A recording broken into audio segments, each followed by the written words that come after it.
korang selama ni ayah diam je kan. Ayah diam je sebab ayah tak tahu, tak ada bukti kan. Tapi Allah nak tunjuk Allah tu ada dengan kita. Kalau kita baik, Allah pun baik dengan kita. So kita nak check. Ni ayah screenshot daripada phone Yuka. Ni dia say Zaki. Zaki minta maaf lah. Maaf cakap nombor tu lantak kau lah nak viral ke apa. Kena gelapkan sikit.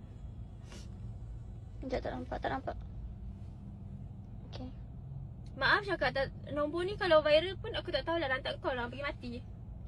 Aku nak samakan dengan apa yang aku ada sekarang ni bukti.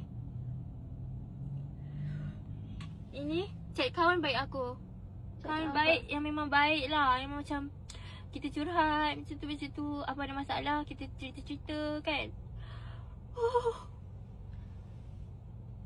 You guys check nombor sama tak? Sama.